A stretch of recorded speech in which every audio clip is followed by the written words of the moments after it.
जय Hind. NCERT class 9 economics MCQ chapter 4 Bharat में खाद्य सुरक्षा।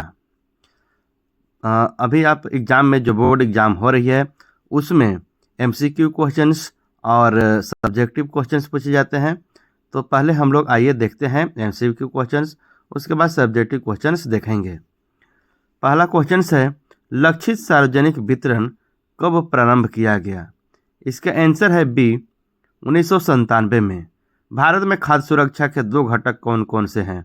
आंसर है सी, दोनों, सार्वजनिक वितरण प्रणाली और बफर स्टॉक। अन्नपूर्णा प्रणाली कब लागू की गई? 2000, 1900, 1999, 1995। आंसर होगा 2000 ईस्वी में। भारत में राशन व्यवस्था की शुरुआत किस दशक में हुई? इसका आंसर होगा ए, 1940 में। मौसमी भूख किस क्षेत्र में प्रचलित है? ग्रामीण, शहरी, उपनगरीय क्षेत्र, महानगरीय क्षेत्र। आंसर होगा ये ग्रामीण क्षेत्रों में। निर्गम मूल्य का अर्थ है खदानों का बाजार कीमत से। इसका आंसर है ए, अधिक होना। पीडीएस का पूर्ण क्या है? आंसर है बी, सार्वजनिक वितरण प्रणाली। कौन सा या से कथन सही है? ए, 1 2 2 1। इसका आंसर होगा सी, न तो 1 और न ही 2।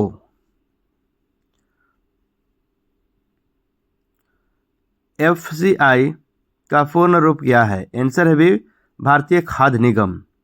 निर्गम कीमत इशू प्राइस का अभिप्राय है। आंसर है ए, समाज के गरीब तबकों को बाजार कीमत पर अनाज का वितरण करना। बीपीएल कार्ड किसको दिया जाता है? निर्धनता रेखा से नीचे के लोगों के लिए, अन्य सभी लोगों के लिए, निर्धनों में भी निर्धन लोगों के लिए। आंसर है ए, निर्धनता रेखा से नीचे के लोगों के लिए बीपीएल कार्ड दिया जाता है। नेक्स्ट, निर्धनों में भी निर्धन के लिए कौन सा कार्ड है? आंसर है अंत्योदय कार्ड। बफर स्टॉक क्या है? आंसर है सी, सरकार द्वारा अधिप्राप्त अनाज का भंडार। निर्धनता रेखा से नीचे के लोगों के लिए कौन सा कार्ड है? आंसर है बी, बीपीएल। बीपीएल कार्ड निर्धनता रेखा से नीचे के लोगों के लिए है। खाद्य असुरक्षित कौन वर्ग हैं? इसको में आंसर है ए, इनमें सभी पारंपरिक दस्तर कामगार, भूमिहीन श्रमिक, निराश्रित तथा भिखारी। एकीकृत बाल विकास योजना कब आरंभ की गई? आंसर है सी, 1975। राशन कार्ड कितने प्रकार के होते हैं? आंसर है बी, 3 प्रकार की होती है। जो राशन कार्ड होती है वो 3 प्रकार के होती है। राशन प्रणाली को कब पुनर्जीवित किया गया? इसका आंसर है सी, 1960 में राशन प्रणाली को पुनर्जीवित किया गया। भारत में राशन प्रणाली कब लागू की गई? आंसर है ए, 1940 के दशक में। काम के बदले अनाज की योजना कब की गई? 1977-78, 1979-80, 1981-82, 1976-77। इसका आंसर है ए, 1977-78 में। आईसीडीएस का पूर्ण रूप क्या है? आंसर है बी, एकीकृत बाल विकास सेवाएं। अंत्योदय अन्न योजना कब प्रारंभ हुई? आंसर है बी, 2000 में। सार्वजनिक वितरण प्रणाली में किन किन वस्तुओं का वितरण किया जाता है? आंसर है ए, इनमें से सभी, मीठी, तेल, चीनी, गेहूं, चावल, ये सभी को वितरण किया जाता है। अन्नपूर्णा योजना कब प्रारंभ की गई? आंसर है ए, 2000 ईस्वी में। पीला कार्ड किसे जारी किया जाता है? आंसर है ए, गरीबी रेखा से नीचे के लोगों को पीला कार्ड जारी की जाती है। जुलाई 2002 में भारतीय खाद्य निगम के पास कितना गेहूं और चावल का भंडार था? आंसर है इसका सी, 63 करोड़ टन। जुलाई 2002 में 63 करोड़ टन भंडार चावल और गेहूं की थी। 1943 में भारत में सबसे भयानक अकाल कहाँ पड़ा था? आंसर है बी, बंगाल। भारतीय खाद्य निगम के अनुसार कितना न्यूनतम बफर स्टॉक होना चाहिए? आंसर है सी, 243 करोड़ टन। गुजरात में दूध और दुग्ध उत्पादों के लिए सफल सहकारी समिति का क्या नाम है? सुधा, प्राग, अमूल, मदर डेयरी। आंसर है सी, अमूल। गुजरात में दूध और दूधों के उत्पादन के सफल सहकारी समिति का नाम है अमूल।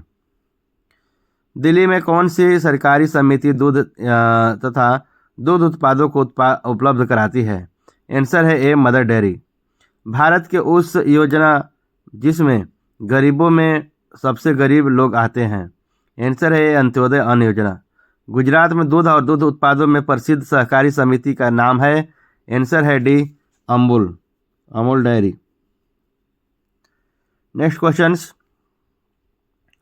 भारत में खाद्य सुरक्षा कैसे सुनिश्चित की जाती है? इसका आंसर है भारत में खाद्य सुरक्षा सुनिश्चित करने के लिए निम्नलिखित कदम उठाए गए हैं। बफर स्टॉक निर्माण, भारत सरकार द्वारा खाद्य सुरक्षा की पूर्ति हेतु बफर स्टॉक का निर्माण किया गया। बफर स्टॉक सरकार द्वारा गेहूं और चावल का अधिप्राप्त भंडार है। सरकार द्वारा खरीदा गया यह अनाज किसी आपदा के समय वितरित कर दिया जाता है। सरकार द्वारा इसका निर्माण कम कीमत पर समाज के गरीब वर्गों में अनाज वितरण के लिए किया जाता है। सभी क्वेश्चंस बहुत ही इंपॉर्टेंट है। पहले हम लोग एमसीक्यू क्वेश्चन देखें, अब सब्जेक्टिव क्वेश्चंस देख रहे हैं। आप अच्छे से इसको ध्यान से पढ़ें और लर्न करें। सार्वजनिक वितरण प्रणाली भारतीय खाद्य निगम द्वारा किसानों से अधिप्राप्त अनाज समाज के गरीब वर्गों में राशन की दुकानों के माध्यम से वितरित किया जाता है, जिसे सार्वजनिक वितरण प्रणाली कहा जाता है। हमारे देश में लगभग 5.5 लाख राशन की दुकानों में बाजार के कम के दामों पर अनाज, चीनी, तेल वितरित की जाती है। कौन लोग खाद्य सुरक्षा से अधिक ग्रस्त हो सकते हैं? भारत में खाद्य और पोषण और सुरक्षा से लोगों का एक बड़ा वर्ग पीड़ित है। हालांकि सबसे अधिक प्रभावित समूह क्षेत्र निम्न है: भूमिहीन और भूमिहीन गरीब परिवार, पारस्परिक कारीगर, पारंपरिक सेवाओं के प्रदाता, छोटे स्वरोजगार वाले श्रमिक और भिखारियों, ग्रामीण क्षेत्रों में सहित निराश्रित, मौसमी गतिविधियों, शहरी क्षेत्रों में बीमार लोगों और अवैध मजदूर, SC, ST और OBC जैसे समाज के पिछड़े वर्गों से संबंधित लोग, प्राकृतिक आपदाओं से प्रभावित लोग जिसे काम तलाश में दूसरे क्षेत्रों में जाना पड़ता है, गर्भवती और नर्सिंग माताओं के अनुपात, 5 वर्ष से कम आयु के बच्चे। भारत में कौन से राज्य खाद्य असुरक्षा से अधिक ग्रस्त हैं? भारत में खाद्य असुरक्षा से अधिक ग्रस्त राज्य हैं उत्तर प्रदेश, बिहार, झारखंड, उड़ीसा, पश्चिम बंगाल, छत्तीसगढ़, मध्य प्रदेश और महाराष्ट्र के कुछ भाग हैं जो बहुत गरीबी से ग्रसित हैं। क्या आप मानते हैं कि हरित क्रांति से ने भारत को खाद्यान्न में आत्मनिर्भर बना दिया है? कैसे? हाँ, हरित क्रांति ने भारत में को खाद्यान्न में आत्मनिर्भर बना दिया है।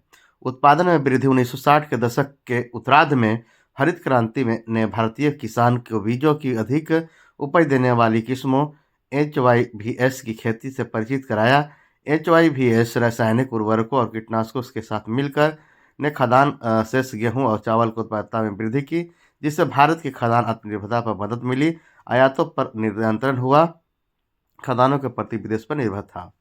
बफर स्टॉक की अधिकता, पहले भारत में बफर स्टॉक में बहुत कम खाद्यान्न उपलब्ध होता था, परंतु हरित क्रांति के पश्चात भारतीय बफर स्टॉक में खाद्यान्नों की मात्रा बढ़ गई। FCI के पास 2014 में 65.2 करोड़ टन निर्धारित न्यूनतम बफर स्टॉक काफ़ी अधिक मात्रा में स्टॉक हुआ था। भारत में लोगों के लिए एक वर्ग अब भी खाद्यान्न से वंचित है, व्याख्या कीजिए।